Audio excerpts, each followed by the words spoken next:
We're going to continue this conversation with Jacqueline Alemany, a White House reporter at The Washington Post. Jackie, it's good to see you. So, look, we're continuing to see this fallout from the mass firings across the federal government, including those immigration judges. Also, thousands of federal health workers let go using that same form letter.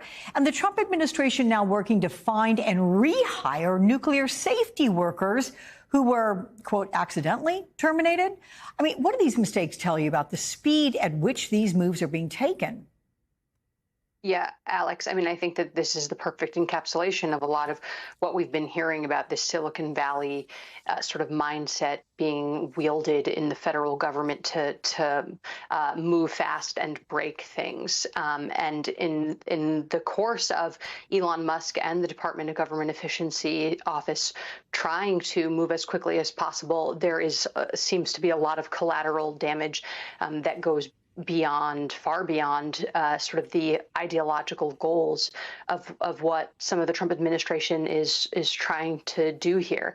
But that being said, you know, I think that these cuts go far beyond efficiency and cost savings. Obviously, my colleagues had obtained a number of documents that show that there are a lot of ideological goals here. DOGE trying to plan to trim offices that protect civil rights, the civil rights of employees. Obviously, diversity, equity, and inclusion efforts.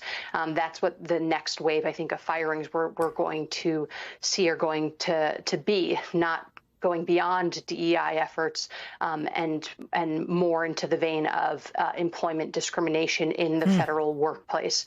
But this is happening at a rapid clip, and part of that is, again, sort of making inadvertent mistakes and cuts to parts of the federal government that the DOGE team may or may not realize is really essential. But it's also part of the strategy in and of itself, because if you're flooding the zone, as Steve Bannon would say, you're also giving, the courts are scrambling to keep up, and it's harder. It makes it easier for the DOGE team to actually accomplish their intended outcome. Yeah, 100%. You co-authored a piece on Trump getting his cabinet through the Senate confirmation process, despite protests by some Republican lawmakers. The triumph of Trump's most controversial picks has set the tone for the president's domineering relationship with Congress and left allies more confident than ever that he can have his way in Washington.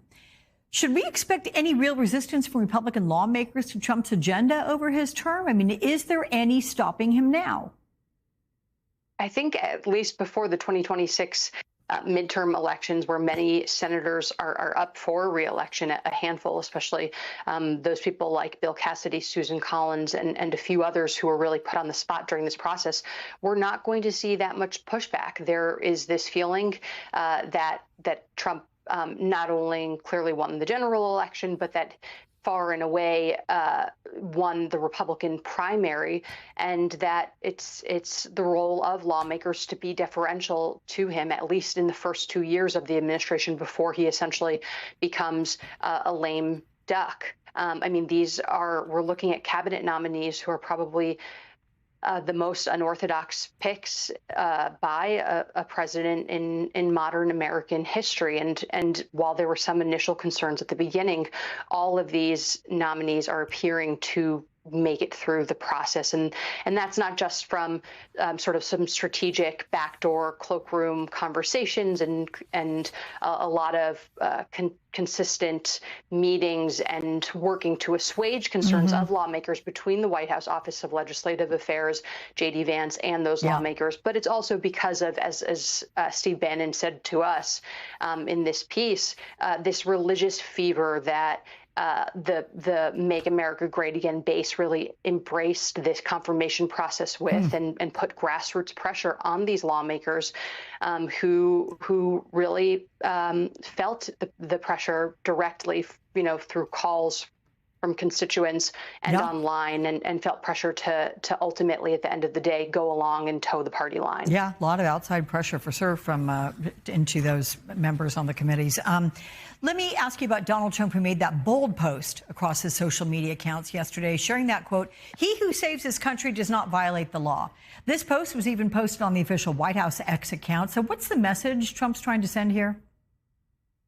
I think this is a message that is one that we're seeing blow wide open this week within conservative legal circles in the Republican Party, which is that this idea of who exactly, protects and preserves the rule of law. Is this something that is a unitary authority, something that comes from the president himself and sort of trickles down regardless of what sort of independent opinions and conservative prosecutors, for example, might have to say? Or is this something where prosecutors and those who practice the law, even conservative lawyers, get to sort of have some sort of degree of independence in terms of interpreting statutes and doing their jobs at the end of the day? Okay, we're going to hear more from you one of these days very soon. Thank you so much, though, for today, Jackie Alemany.